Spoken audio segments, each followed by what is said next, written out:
Bonjour, chers téléspectateurs. Merci d'avoir pris le temps de nous rejoindre pour écouter la parole de Dieu. Un temps passé avec la parole de Dieu, c'est du temps bien investi. Je suis là pour nous encourager à notre marche spirituelle avec l'Éternel. La Bible nous dit en 2 Corinthiens 5, verset 7, que nous marchons par la foi et non par la vue. Oui, en tant qu'enfants de Dieu, nous sommes appelés à marcher par la foi, car c'est la foi plaît à Dieu. Si nous marchons par la foi, dans un monde qui marche par la vue seule, nous aurons à faire face à des défis, à des tribulations, à des critiques et autres. Mais il ne faut pas être dérangé par cela. Car Jésus-Christ nous dit en Jean 16, verset 33, « En moi, vous aurez la paix. Mais dans le monde, vous aurez des tribulations. Mais prenez courage, car j'ai vaincu le monde. » Oui, Jésus-Christ a vaincu le monde pour vous et pour moi. Alors, nos situations ne sont pas là pour nous détruire. Ils ne sont pas là pour nous tuer, mais pour nous améliorer. En Romains 5, versets 3 à 5, la Bible nous fait comprendre que l'épreuve de notre foi produit le caractère. Alors, le feu que vous priez à tous les jours, le fait que vous lisez votre Bible à tous les jours, ne veut pas dire que vous n'aurez pas de difficultés, vous n'aurez pas de défis. Car toute chose proche de Jésus-Christ est attaquée. Voilà pourquoi, dans notre circonstance perturbante, nous devons chercher l'opinion de Dieu. Parce que lorsque nous ne voyons pas au-delà de notre circonstance immédiate, nous sommes voués à être conduits par des forces externes, c'est-à-dire les choses que nous voyons, ce que nous attendons, ou c'est à quoi ressemblent nos circonstances. Voilà pourquoi il ne faut pas se laisser diriger ou contrôler par ces choses. Parce que si nous nous laissons contrôler par les choses que nous voyons, les choses que nous attendons, nous ne serons jamais stables dans notre foi. Voilà pourquoi beaucoup aujourd'hui, lorsqu'ils prient et que les choses vont bien, ils sont impatients à courir à l'église pour témoigner Jésus-Christ est le Seigneur. Mais lorsqu'ils prient et que les choses vont mal, ou qu'il semble que Dieu est silencieux, ils commencent à voir Jésus-Christ sous un mauvais jour. Ils commencent à questionner Dieu. Dieu, pourquoi moi ceci? Dieu, pourquoi moi cela? Dieu, pourquoi autant de problèmes?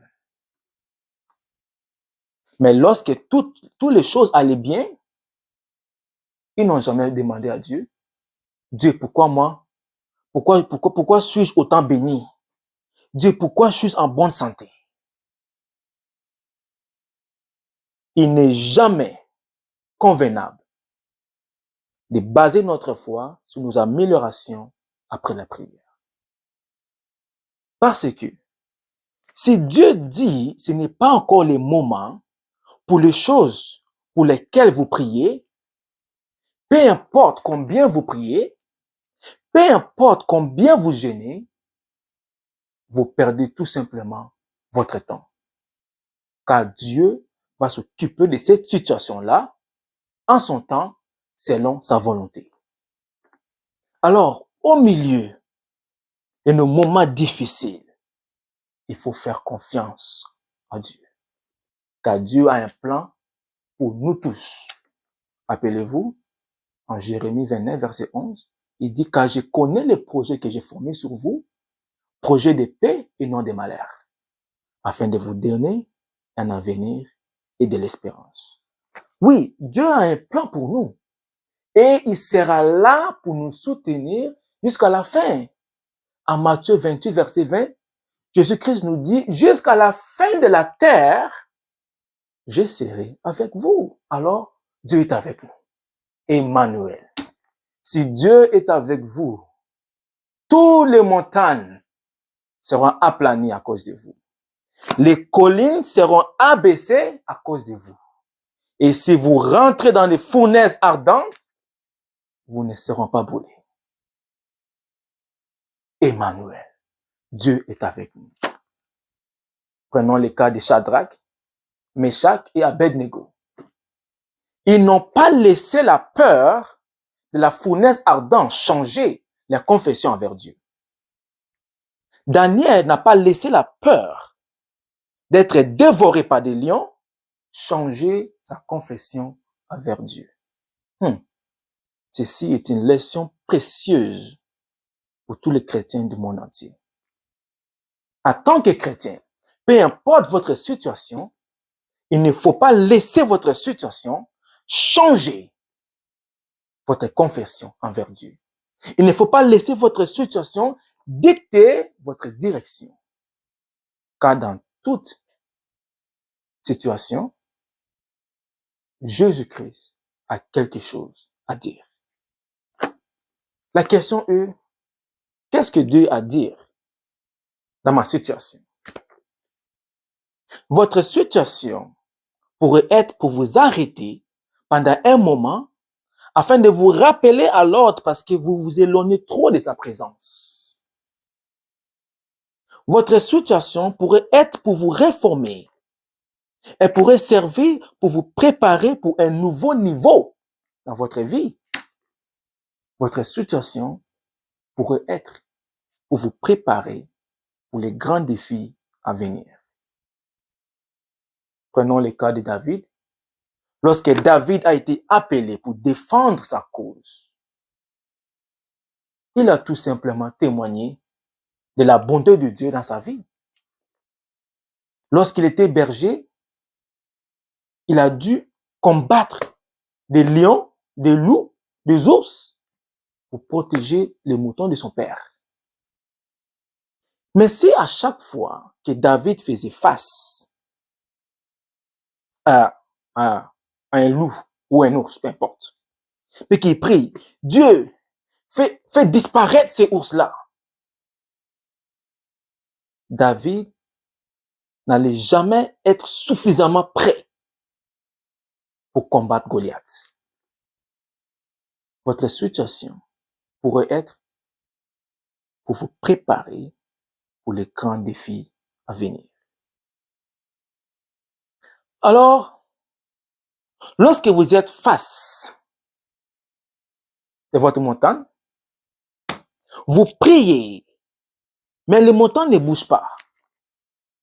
Vous arrivez face à votre mer rouge, vous priez, mais votre mer rouge ne se divise pas. Il ne faut pas perdre confiance en Dieu. À ce moment, commencez à confesser votre croyance en Dieu, votre foi en Dieu. Quelle est ma foi en Dieu? Que Dieu me délivre ou non, il demeure ma délivrance. Que Dieu me rachète ou non, il demeure mon rédempteur. Ça est ma croyance en Dieu. Peu importe ce qui arrive, Dieu reste mon Dieu. Alors, c'est là, honore Dieu, qu'on croit en lui, même si toutes les raisons le contredisent. Ça, c'est la foi. Ça, c'est la foi. Quelle est la foi? La foi est une confiance inébranlable dans la réalité du monde invisible. Si dans votre vie chrétienne, vous n'avez pas des épreuves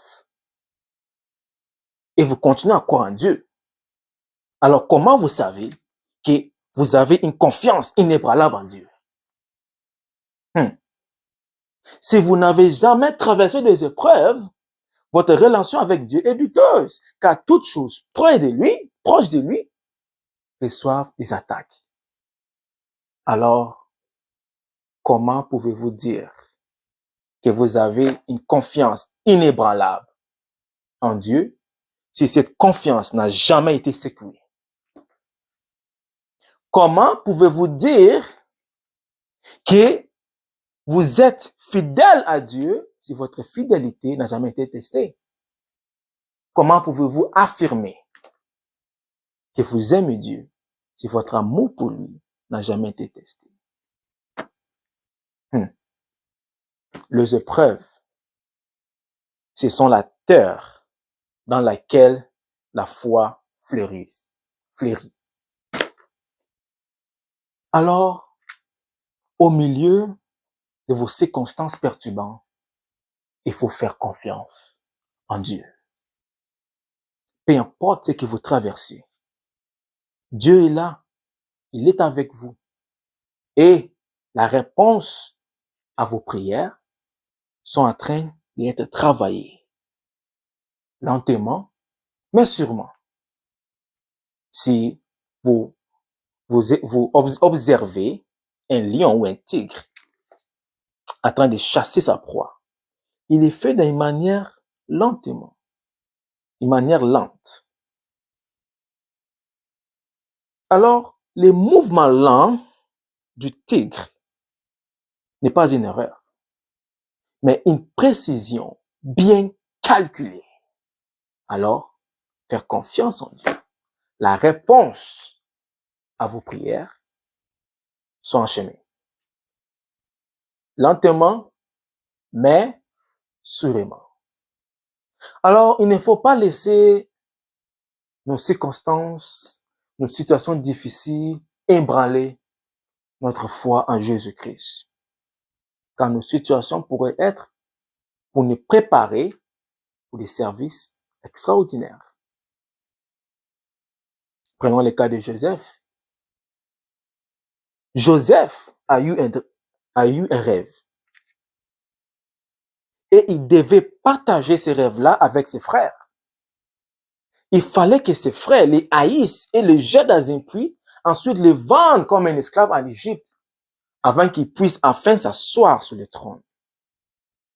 Les épreuves de Joseph l'ont préparé pour le trône. Il n'a jamais laissé ces situations lui décourager. Rappelez-vous de Job. Malgré l'humiliation et les persécutions qu'il a subies, il est resté fidèle à Dieu.